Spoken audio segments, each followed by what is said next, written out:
Hello friends, welcome back to my YouTube channel. तो आज हम लोग पढ़ेंगे हिंदी व्याकरण का एक न्यू टॉपिक जिसका नाम है सर्वनाम, जिसे इंग्लिश में प्रोनाउन कहते हैं।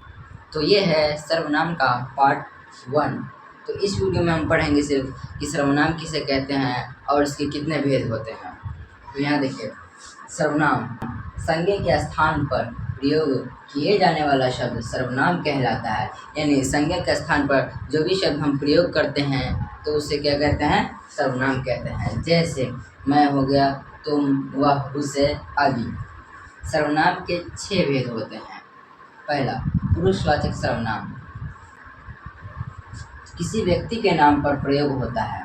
यानी पुरुषवाचक सर्वनाम किसी व्यक्ति के नाम पर प्रयोग होता है। जैसे मैं, तुम, वह, हम आदि।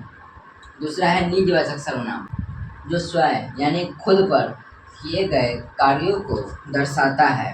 जैसे मैं खुद जाऊंगा, यानी यहाँ सिर्फ मैं खुद जाऊंगा, इसमें सब्जेक्ट और ऑब्जेक्ट दोनों मैं हैं।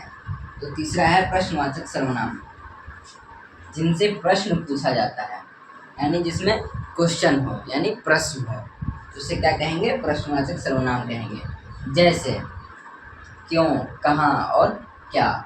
जहाँ पर इस तरीके का मार्क होता है तो उसे क्या कहेंगे? प्रश्नवाचक सर्वनाम। यहाँ प्रश्नवाचक दिया है यानी प्रश्न। तो चौथा है निश्चयवाचक सर्वनाम, जो किसी वस्तु या व्यक्ति की ओर संकेत करे। जैसे यह, वह, वही।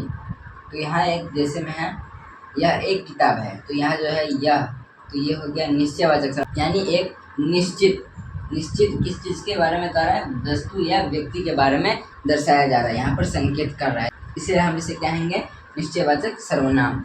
अनिश्चयवाचक सर्वनाम, जो किसी वस्तु या व्यक्ति की ओर संकेत करे पर निश्चित रूप से नहीं। जैसे कोई, कुछ, किसका, किसे। यानी किसी व्यक्ति के बारे में यहाँ बात हो रहा है पर किसी निश्चित रूप से नहीं दिया जा रहा है कि वो कौन है, तो इसे वो कहेंगे अनिश्चयवाचक सर्वनाम। तो अगला है संबंधवाचक सर्वनाम, जो किसी वाक्य को दूसरे वाक्यों से जोड़ता है।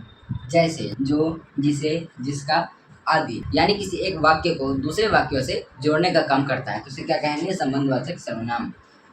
कोई भी वाक्य लिखे वहाँ हम लगाएंगे जो, तो जो क्या हो गया? संबंधवाचक सर्वनाम। तो उम्मीद है आप लोगों को ये पूरा वीडियो समझ में आ गया होगा। अगर वीडियो अच्छा लगे तो लाइक करना ना भूलें और फैमिली फ्रेंड्स के साथ शेयर ज़रूर करें। तो आज के लिए बस इतना ही। जय हिंद।